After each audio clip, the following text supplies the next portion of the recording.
"Get your hands off me!" The sharp voice cut through the silence at gate 23 like a blade. The muscular arm of Owen Hale, a 39-year-old security officer, clamped hard around the arm of a black woman. His eyes were cold as ice, his fingers digging so deep they left marks on her skin. First-class passengers waiting in line froze. A few phones lifted, cameras rolling, expecting to capture some airport drama. Owen tilted his head, sneering. "You need to step aside. This gate is for first class only. What makes you think you belong here?" The woman wore plain jeans and a light cotton shirt. No designer bag, no luxury watch. Everything about her seemed too ordinary, too unworthy. The name on her boarding pass, Alexis King. Age 41. But to Owen, she was nothing more than someone in the wrong place. Alexis pulled the boarding pass from her pocket and held it up. "I have a first-class ticket. This is my place." Owen glanced at it, then smirked. "Sure, and I'm the pilot of this Boeing 707. Fake ticket. Don't think you can fool me. This is the end of the line." A laugh erupted from behind. Gregory Stanton, a wealthy businessman in an expensive suit, leaned back with a smug grin. "Security should check how she even got in here. Doesn't look like someone who could afford first class." Whispers spread like wildfire. Some passengers nodded, some muttered, some stared at Alexis with a cruel delight. Shame burned in her chest like acid. Her arm throbbed under Owen's crushing grip, but she didn't struggle, didn't resist. She could have. Years of military training meant she could snap his wrist in 2 seconds flat. But she didn't. She simply locked eyes with him and said, calm and firm, "You're hurting me." Owen tightened his grip, leaning close to her ear, his whisper a venomous insult. "Good. Remember this next time. Don't dream of stepping where you don't belong. Someone like you should be at the back of the plane." The words cut like a knife. Alexis drew a deep breath. 15 years of military service had forged steel in her veins, but the sting of humiliation still burned raw. Then, the loudspeaker crackled, a sharp announcement shattering the heavy air. "Ladies and gentlemen, attention! The captain of Flight 447 has collapsed in the cockpit. Emergency request. Any military pilot on board, identify yourself immediately." Silence. A few gasps. The phones that had been recording the scuffle now trembled, capturing chaos instead. Alexis turned to Owen. Her eyes blazed, cold and fierce all at once. Her voice thundered, each word like a hammer blow. "Colonel Alexis King, United States Air Force." Owen froze. His hand shook violently before dropping away. His face drained of color in an instant. Around them, the air flipped. The same people who had laughed stood petrified. Elaine Stanton, Gregory's wife, whispered in horror, "My God, he just assaulted an Air Force colonel." The boarding gate erupted in shock. The woman in the faded cotton shirt, the one they thought was an imposter, was the very person the entire flight was now desperate for. Alexis peeled his hand off her arm, her movement decisive yet calm. She read his name tag aloud. "Officer Hale, you just assaulted a federal military officer in front of 200 witnesses. You'd better call your supervisor right now." Linda Park, the gate attendant, rushed forward, her face flushed red with panic. "Colonel King, I am so sorry. The crew needs you immediately." Alexis gave a firm nod and strode forward, her back straight, her steps unwavering. Yet inside, an invisible wound cut deep. The bitter truth that in this country, sometimes skin color and clothing alone were enough to decide whether you were deemed worthy. Behind her, Owen's voice shook over his radio. "Dispatch requesting immediate backup at Gate 23. We have a situation." But he was wrong. The situation was 100 times larger than he imagined. Within the next hour, the very woman he had humiliated would not only save 312 lives, but also expose the deep-rooted prejudice running through the heart of Seattle's airport. And in the waiting area, Gregory Stanton, who had once laughed at Alexis's humiliation, now swallowed hard, asking himself, had he just mocked the wrong person? The answer would come swiftly, because Flight 447 had just taken off straight into the fiercest storm in recorded history. And the woman they all dismissed was their last hope.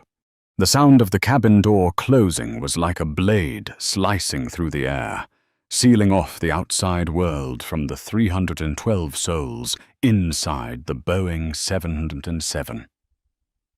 The once luxurious atmosphere of first class grew heavy with the news.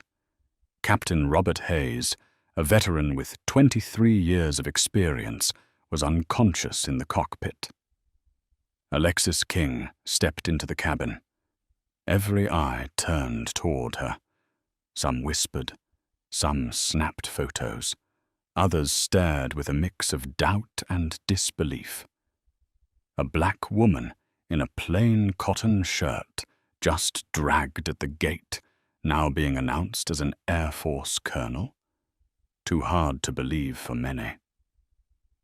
In Seat 1C, Gregory Stanton propped his elbow on the armrest, trying to mask his unease. But his wife Elaine's eyes betrayed the truth. Shame, and the realization that they had mocked their would-be savior. In the cockpit, First Officer Ethan Rivera, just 28 years old, was drenched in sweat. He had never flown alone in a Category 5 storm. And this storm was unlike anything in the manuals. Monstrous air currents and lightning tearing the sky apart like flaming blades. "Mayday! Mayday! This is Flight 447. Captain incapacitated. Request immediate assistance." Ethan's shaky voice crackled through the radio. The cabin jolted violently. A little girl screamed and clutched her mother. Suited businessmen, once projecting authority, now trembled like recruits. Old hands gripped seats in silent prayer. Alexis sat down in Seat 2A, closed her eyes, and drew a deep breath. Amid the howl of wind, memories flooded back. Endless nights over Middle Eastern battlefields, the rattle of an F-22 under anti-aircraft fire, and the last whisper of her wingmate, Sara Delgado, before she died. Never let silence kill the truth. Alexis's eyes snapped open. She knew that in mere minutes, the very people who had dismissed her would place their lives entirely in her hands. The irony cut deep, but so did the responsibility. A chime rang. Ethan appeared at the cabin door, pale and trembling. "Please, is there anyone with military flight experience? I need help." His voice cracked in desperation. Gregory Stanton jumped up. "I've flown private jets for 20 years. I know emergency procedures. I can help you." A few passengers nodded, relieved to find a supposed savior. Gregory straightened his jacket, lifted his chin high. Alexis rose to her feet. Just that single motion silenced the cabin. Colonel Alexis King, 2,000 flight hours in F-22s, specialist in emergency navigation through storms and combat zones.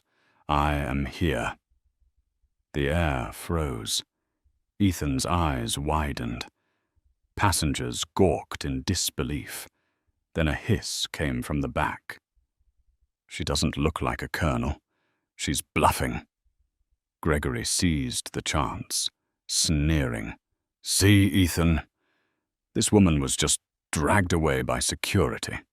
She dresses like that, and we're supposed to believe she flew fighter jets. Don't hand over our lives to a fantasy. Doubt rippled through the rows. An elderly woman whispered, "She looks too young. Can she really?" Alexis felt each stab of suspicion, swallowed hard, and stepped forward. Every step was a vow to Sarah, to herself. Never let prejudice decide who lives and who dies. Ethan, trembling, looked at her, voice breaking. "Colonel, do you actually know how to fly this aircraft?" Alexis stopped, eyes blazing, voice as sharp as a command on the battlefield. "I have flown aircraft far more complex than this, through firestorms far worse than this, and I brought my people home. If you want to live, let me into that cockpit." Silence blanketed the cabin. Outside, thunder cracked like a war drum, as if the sky itself tested her words. The cockpit door swung open. Inside, Captain Hayes lay motionless, face ashen, heartbeat faint. Warning alarms flashed red across the panels. Ethan clung to the yoke, straining to keep the giant steel bird from tearing apart. Gregory refused to yield, his voice hard and arrogant. "Don't let a delusion decide our fate. I paid $18,000 for this first-class seat, and I won't die at the hands of someone who doesn't fit the pilot look." Alexis turned to him, her gaze like a blade cutting through the veil of bias. "Mr. Stanton, today, your money can't fly this aircraft, but my experience can." The plane shook violently, lights flickering. Passengers screamed. Ethan glanced at Alexis, then at the instruments, then nodded firmly. "Colonel King, I am officially requesting your assistance. We'll fly together." Alexis slid into the Seco pilot's seat.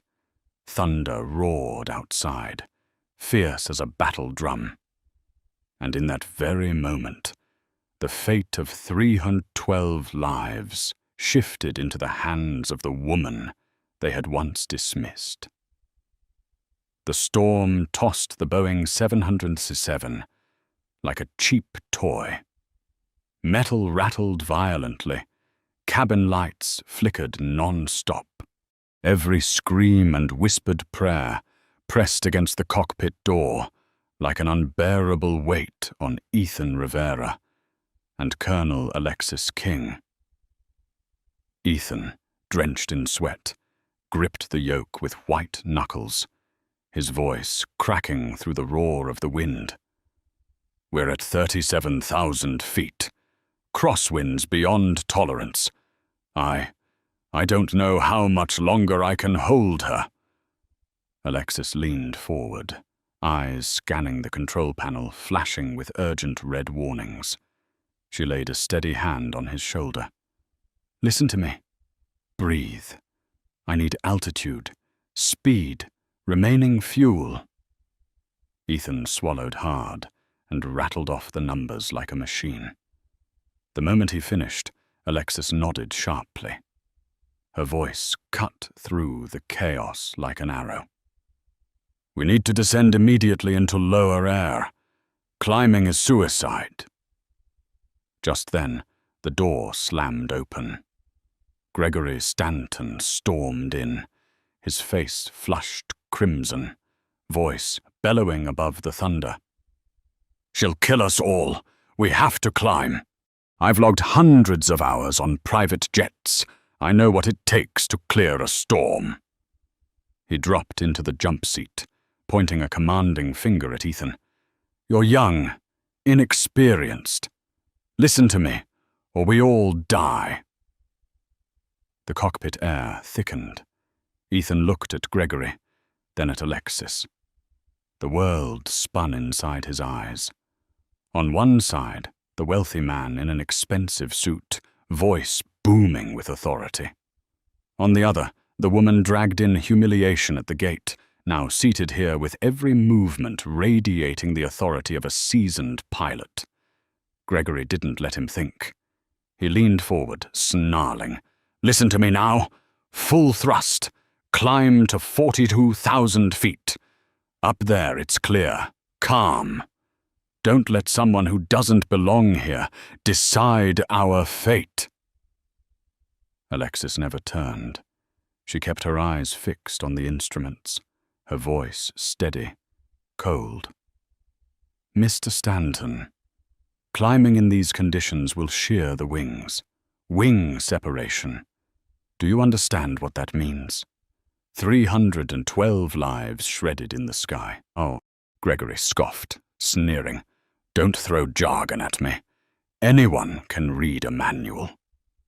Alexis tilted her head slightly, then began reciting, slow and precise. "Emergency checklist. Disengage autopilot. Throttle back. Deploy speed brakes. Descend at 4,000 feet per minute. Maintain 250 knots below 10,000 feet. Silence engulfed the cockpit. Ethan lifted his head, eyes blazing. "That's the Boeing 777 procedure. Word for word from the training manual. How do you know it by heart?" Alexis lifted her chin. "Because I've flown aircraft more complex than this, through firestorms far worse, and because I helped Boeing build those emergency protocols." Gregory froze, thunder outside punctuating his silence. Ethan turned to Alexis, voice trembling but filled with hope. "Colonel King, I'm officially turning over control. Help me keep this bird alive." Alexis pulled her seat closer, her hands calm as they settled on the controls. The storm raged outside, but in that moment she was a conductor before an orchestra of chaos. Every switch, every lever became a note in her command. Gregory wasn't finished. He lunged forward, his voice hissing. "No! She has no authority here. This isn't a battlefield. This is commercial aviation. We don't need a soldier. We need a real pilot." Alexis turned at last, locking eyes with him. Her voice was low but steel, cold. "You're right. I don't belong here. I belong in the cockpit of an F-22 in the middle of gunfire. But today, 312 people need me here.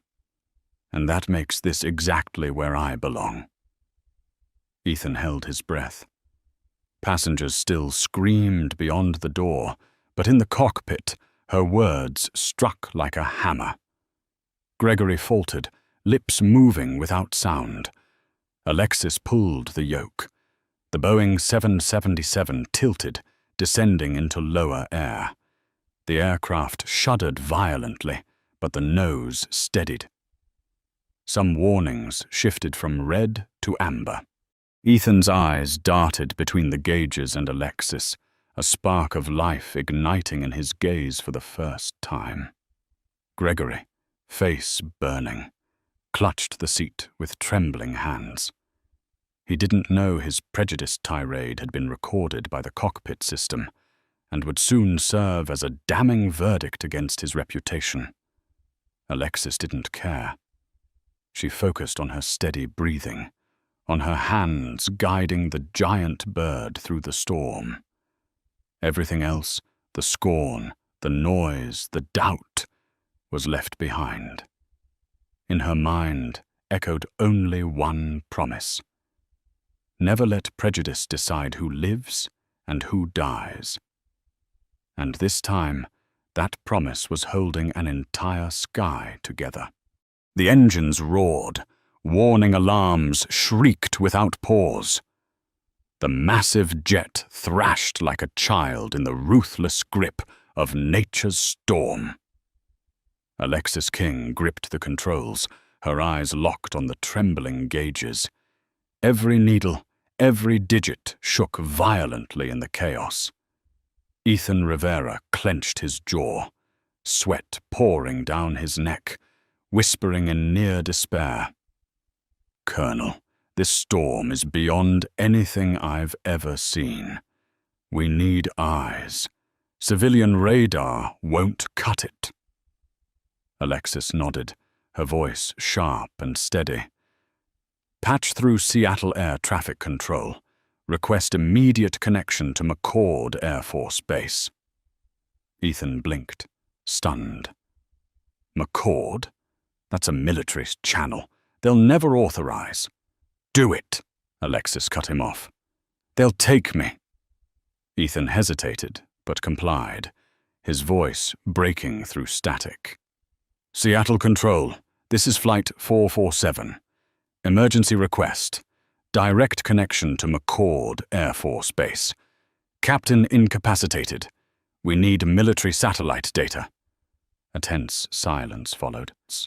Then a reply came, crisp as a bugle call. "Flight 447, this is Seattle Control. Relaying to McCord now. Stand by." The cockpit shook violently, but in Alexis's eyes, a spark of hope flared. Then a female voice cut through the storm, calm yet commanding.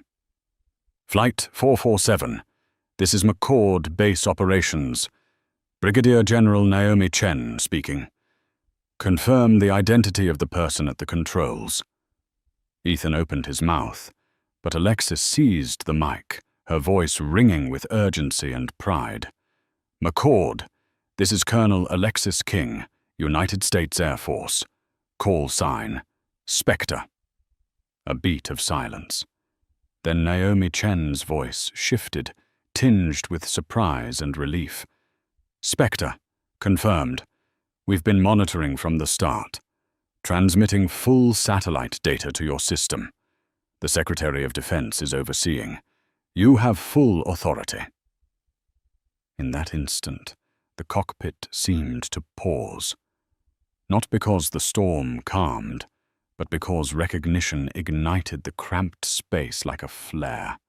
Ethan turned to her, his eyes stripped of doubt, filled now with awe. Behind them, Gregory Stanton went rigid, his voice faltering. "Spectre, they know you." Alexis didn't turn.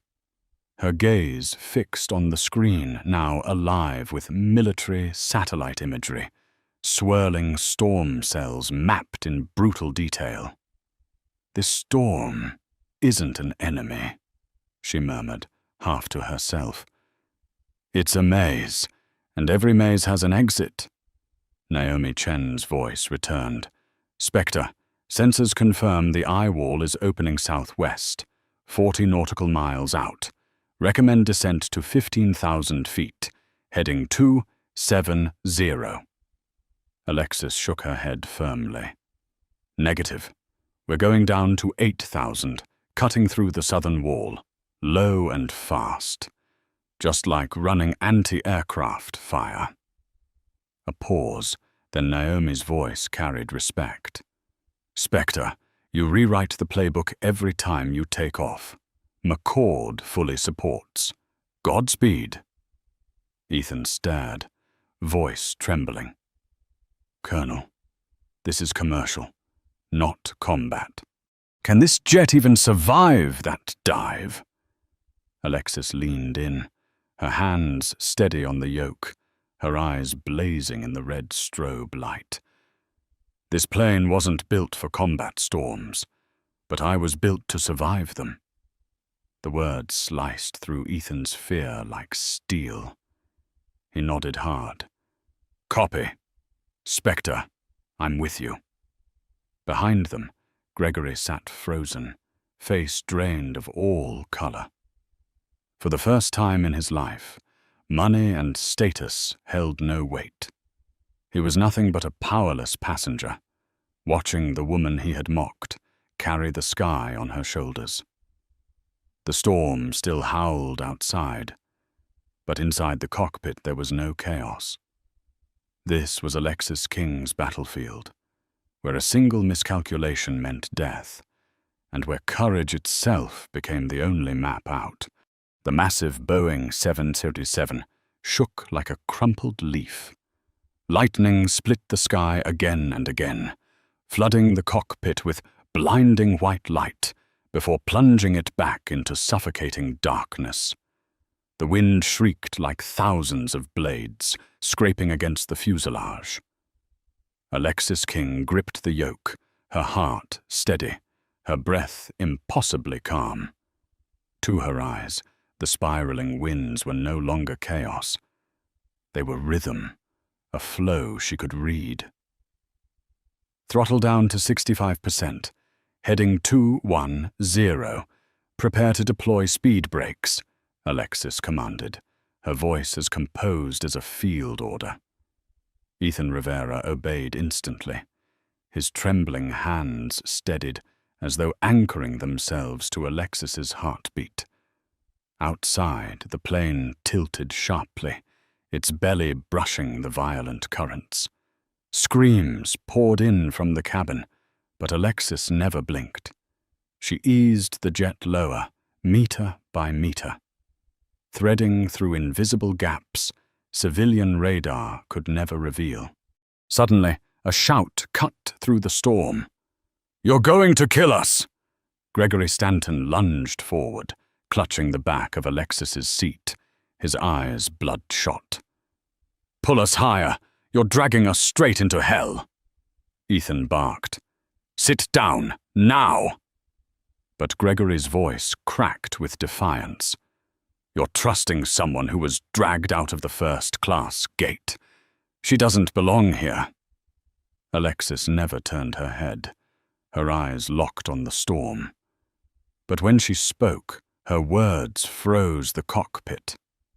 "Mr. Stanton, I've heard you don't belong here my whole life.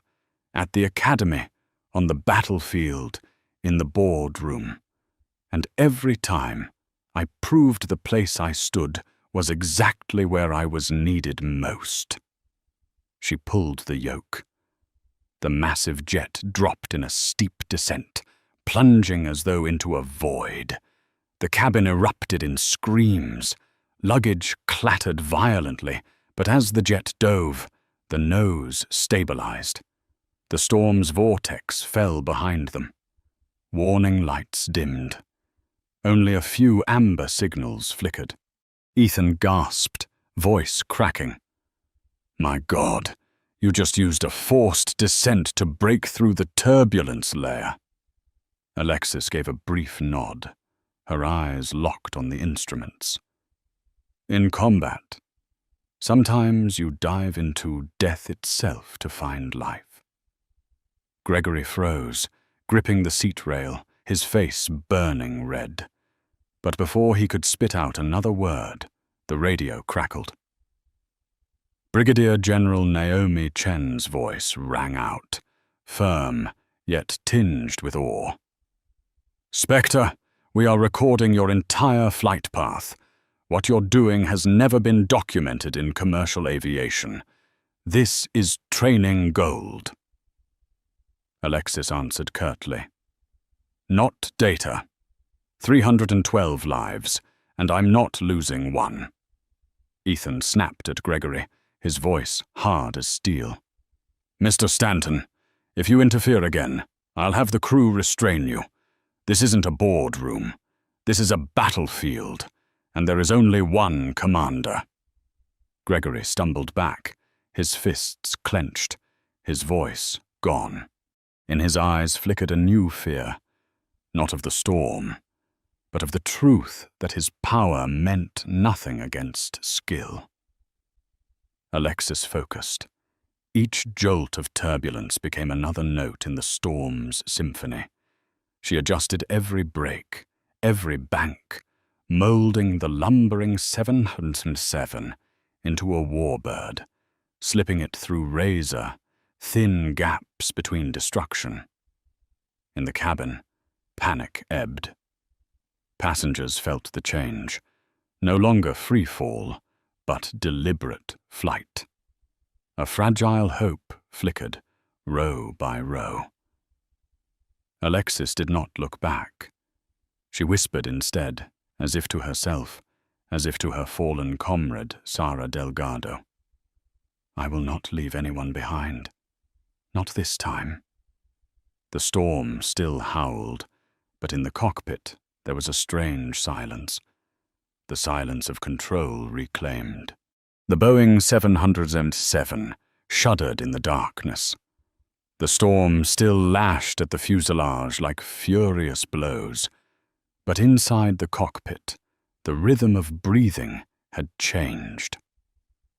No longer filled with desperate cries, it was now consumed by absolute focus. Colonel Alexis King and Ethan Rivera moved as if they were a single set of wings, one giving orders, the other executing them. In the passenger cabin, eyes began to shift. The woman who had been dragged away by security at the gate now sat in the co-pilot seat. Every movement she made, even though unseen, was felt in the cabin through the growing steadiness of the flight. A small boy lifted his head from his mother's shoulder and whispered, "Mom, the plane isn't falling anymore." His mother held him tighter, tears welling in her eyes. But amid the fragile light of hope, a voice rose, rough and venomous, trying to shatter it. Gregory Stanton. He could not accept defeat, could not accept being outshined by a black woman right before his eyes. He leapt to his feet, storming towards the cockpit door, his voice booming through first class. "Listen to me. Don't be fooled. She's only pretending to be in control. We are putting our lives in the hands of someone who was dragged out of the first-class gate under suspicion of fraud." Murmurs rippled through the cabin once more. Eyes flicked uneasily from face to face. Some nodded, still clinging to old prejudice. An elderly woman whispered, "But she looks too young to really be a colonel." Gregory seized the opening, his tone louder, shaking with self-righteousness. "Can't you see? This is the lives of 312 people. We need a real pilot, not a pretender." But just then, Alexis's voice came through the cabin speakers, calm and steady as a beacon in the storm. "Ladies and gentlemen, I am Colonel Alexis King of the United States Air Force. I have logged more than 2,000 hours in F-22 fighter jets, and I have returned from storms far worse than this. I need you to stay calm. The same skills that brought my comrades home from war will bring you home safe tonight." The cabin fell silent. This time there was no scoffing, no muttered doubt. In her voice they heard truth, control, and something rarer still, trust. Even Elaine Stanton, Gregory's wife, turned to him with tears in her eyes. "Stop it, Greg. She's not pretending. She's saving us." Gregory's mouth clamped shut. He looked around and saw the shift in everyone's eyes. His anger crumbled into shame, then into fear, because he knew every word he had just shouted had been captured by the cockpit recorder. In the cockpit, Ethan glanced at Alexis, his voice trembling but full of respect. "They believe in you now."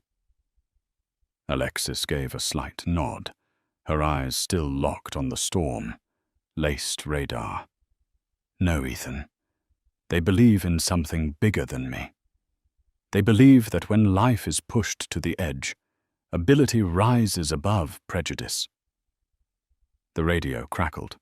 Brigadier General Naomi Chen from McCord Air Force Base spoke firmly. Spectre, satellite data updated. A stable air layer lies 20 nautical miles to the south. If timed correctly, you can punch through the storm wall in 12 minutes. Alexis answered crisply.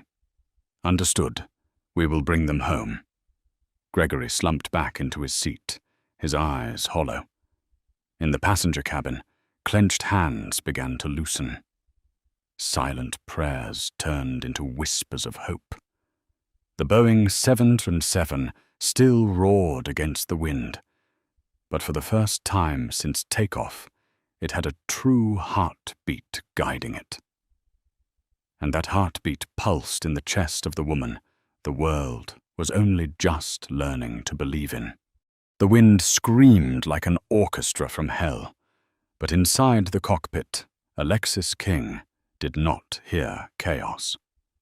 Her ears caught different frequencies, the heartbeat of the air, the flow of the turbulence. The rumble of thunder transformed into guiding signals. Ethan, prepare for descent. I need us down to 8,000 feet in 6 minutes. Hold speed steady at 250 knots, no more. Her voice rang out, firm and unshaken. Ethan Rivera hesitated for only a moment, then nodded sharply. He followed her orders, his hands, once trembling, now working in sync, as if he had flown with Alexis for a decade. The massive Boeing 777 shuddered, its nose dipping downward. The cabin rocked, screams erupted, a few passengers retched, but the systems held steady. Outside the windshield, walls of storm clouds churned violently, yet Alexis guided the steel giant through them like a masterful dancer, spinning within a furious symphony. Behind her, Gregory Stanton still would not relent. He muttered venomously, "She's experimenting with our lives." Alexis did not turn. Her eyes stayed fixed on the instruments, her voice calm but cutting through doubt like a blade. I am not experimenting. I have survived hundreds of battles by reading the rhythm of the sky. And tonight, this sky will listen as well. She pulled the yoke, the plane banking sharply left, slipping past a vortex that seemed inescapable. The radar blinked red warnings, but Alexis gave a faint smile. We are in rhythm now. Ethan, trust me. Ethan looked at the screen, then at her. In that instant, fear gave way to awe. He nodded. I trust you, Colonel. A violent jolt made passengers scream again, but instead of plummeting, the plane curved smoothly around the turbulent stream and leveled. The sobs turned into silence. People could feel it. Someone had seized control of the nightmare. The radio crackled to life. Brigadier General Naomi Chen from McCord AFB spoke, her voice trembling slightly with astonishment. Spectre, sensors confirm you just avoided a Category 5 vortex with 99% precision. That's unbelievable. Alexis answered simply, eyes never leaving the storm ahead. In war, I guided my comrades through walls of anti-aircraft fire thicker than this. A storm is only another battlefield. Gregory heard it, his face flushed, but this time he had no words left to fight back. He lowered his head, gripping his seat so tightly the veins bulged in his hands. In the cabin, a strange silence spread. No more screams, no more cries. Instead, every gaze turned toward the cockpit, where one lone figure bore the weight of all their lives. A young passenger whispered, "She's not flying the plane. She's fighting." And indeed, each movement of Alexis was like a warrior wielding a sword in the heart of the storm. She did not resist the wind, did not fight the thunder. She merged with its rhythm, turning chaos into the music of a deadly dance. Ethan stared at her, his voice breaking with disbelief. "Colonel, you're turning this 707 into a fighter jet." Alexis only gave a brief nod, her eyes blazing. "Tonight, that is the only way to bring everyone home." The storm did not weaken. Instead, it roared as if determined to swallow the Boeing 727 whole. Thunder pounded against the steel frame. Lightning split the sky, illuminating Colonel Alexis King's face in the windshield, calm to the point of coldness. Ethan Rivera reported, his voice taut as a wire. "We are at 12,000 feet. Crosswinds exceeding 120 knots. Colonel, if we keep descending, structural failure." "We have no choice," Alexis cut him off, eyes locked on the swirling green and red radar.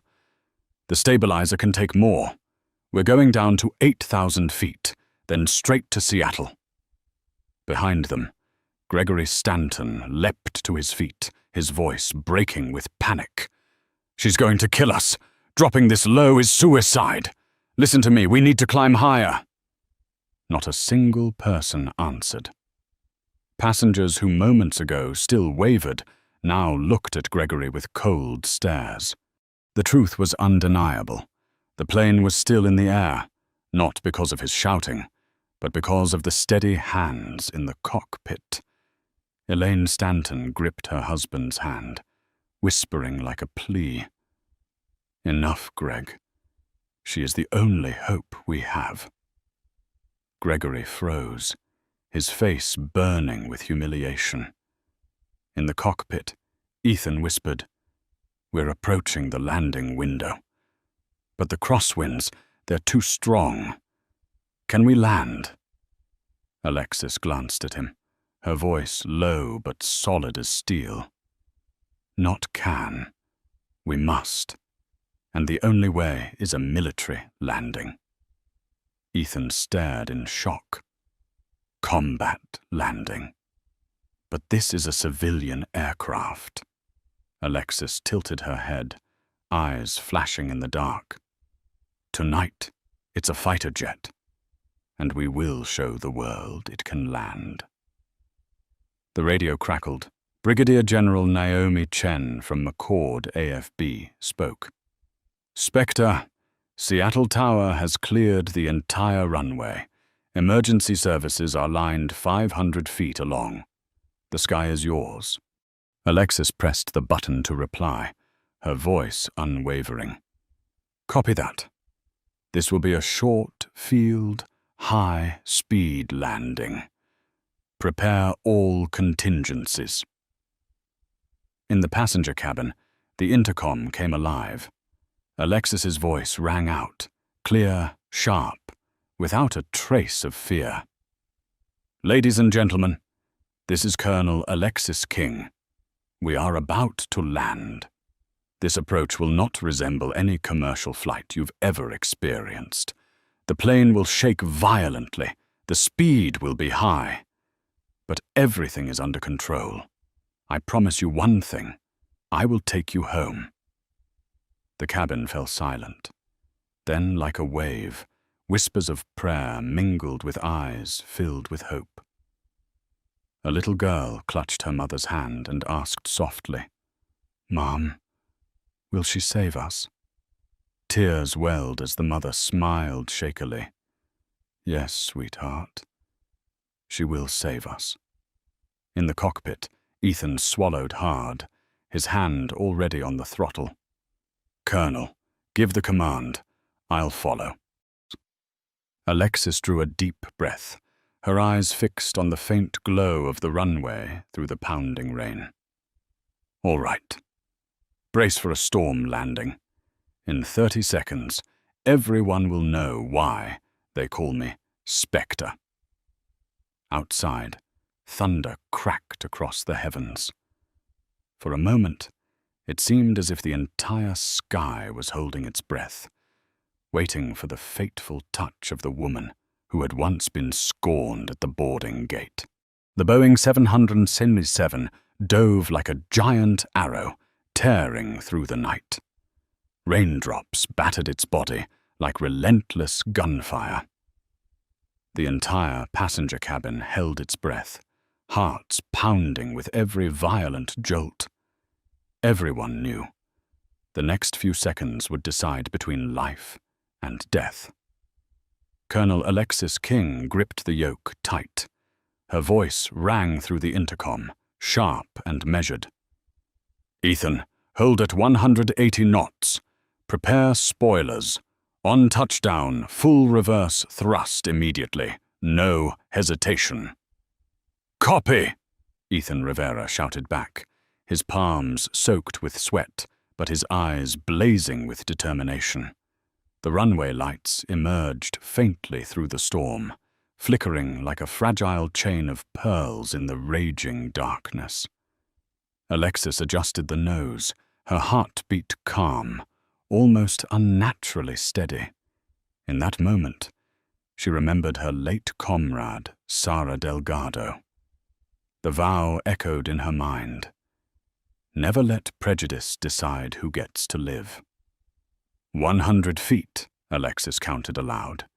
The jet shook violently, crosswinds shoving it 15 degrees off balance. Passengers screamed, many clamping their eyes shut. 50 feet, stand by. Ethan gripped the throttle, his hands slick with sweat. "Touchdown!" Alexis roared. A thunderous crash shook the plane as wheels slammed the soaked runway. Instantly, the engines howled with deafening fury in reverse thrust. "Reverse thrust full!" Ethan shouted. The spoilers deployed, forming a wall of air resistance. Tires screeched against the drenched tarmac. The entire cabin lurched forward violently. Metal groaned.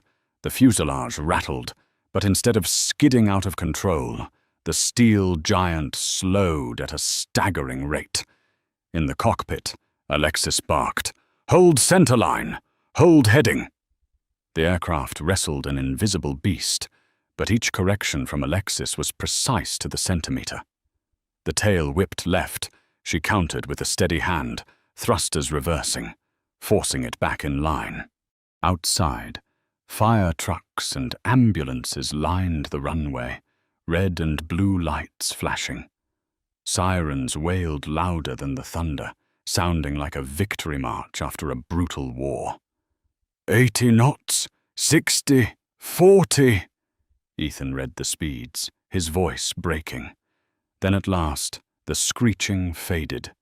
The Boeing 777 slid a few hundred more meters before coming to a complete stop. The engines went silent. Only the hammering rain on steel and the ragged breaths of survivors remained. In the cabin, silence reigned. 1 second, 2 seconds, then suddenly applause erupted like thunder. Passengers wept, clung to each other. A hoarse voice cried, "We're alive!" Tears mingled with sweat across countless faces. The little girl who had clutched her mother's hand sobbed uncontrollably now, whispering, "I knew it. She saved us." In the cockpit, Ethan collapsed forward onto the console, breathing hard, eyes rimmed red.